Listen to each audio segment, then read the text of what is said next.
Hey guys, Chris here from the YouTube channel Sub Rosa. In today's video I wanted to tell you a ghost story that includes a witch's castle, a haunted forest, a real-life love story, and a real-life murder, hanging, and possible haunting.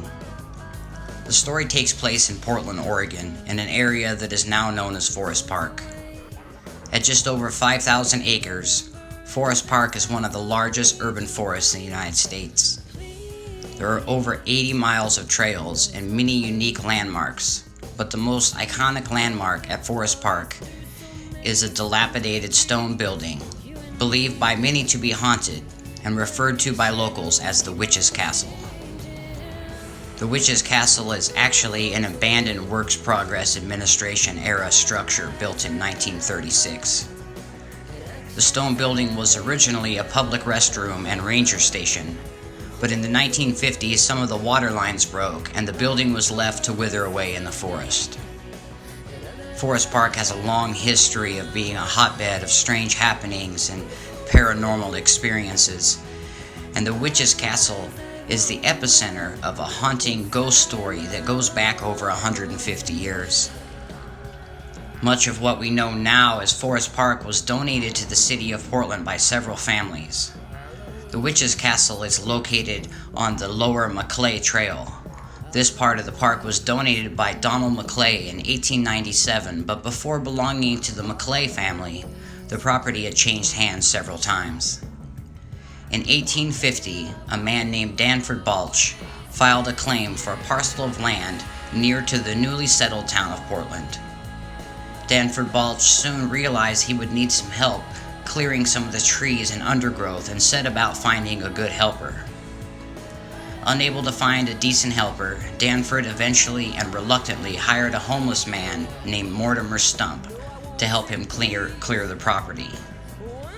Part of Mortimer's wages would be room and board, and Mortimer would be living with Danford Balch, his wife Mary Jane Balch, and their 9 children, until the work was completed. Unfortunately, Mortimer Stump would stay on for much longer than was healthy for any of them.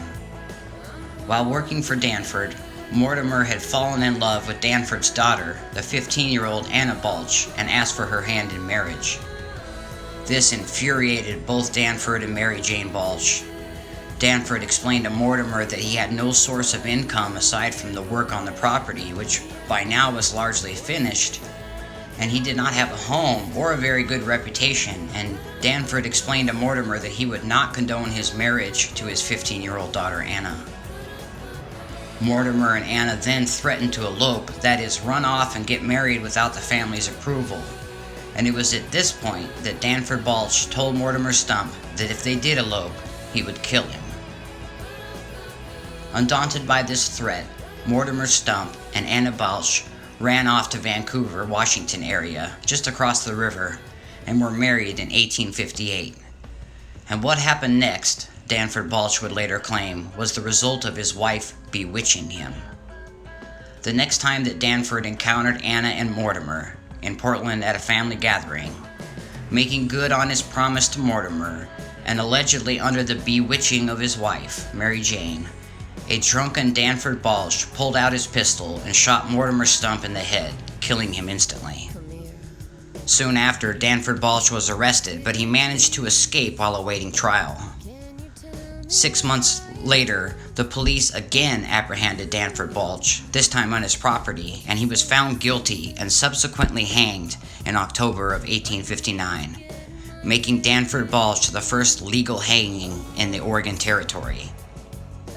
Mary Jane Balch, the witch in our story, continued to live on the property, and when her children had grown and moved away, she continued to live on the property alone, gaining the reputation of the witch in the forest. Many people attribute the strange occurrences, ghost sightings, and paranormal activity around the property, and especially around the Witch's Castle, located very near to the original Balch home, to be the ghosts of Danford, Mortimer, Anna, and Mary Jane.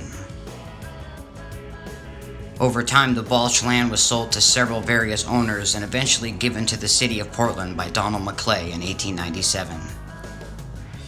hikers, and locals to this day tell stories of ghosts and strange occurrences, and these stories often take place in and around the witch's castle.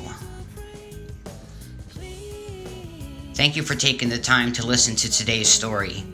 If you have any personal experiences of the paranormal in Forest Park or at the witch's castle, please leave a comment below and share with us your story. If you enjoyed the story, click on the thumbs up button and subscribe to my channel so you don't miss any of my videos. I have new videos uploaded every new moon. I will include some links in the description with a walking map of Forest Park. You can find the witch's castle by following the Wildwood Trail to the Upper or Lower Maclay Trail. I will also include a link to the Good Hearted Woman blog where I first learned about this story. And please share this video with your friends or on social media. I can't wait to hear all of your stories about your paranormal experiences at the witch's castle. Thank you again for watching. Peace Profound and LVX.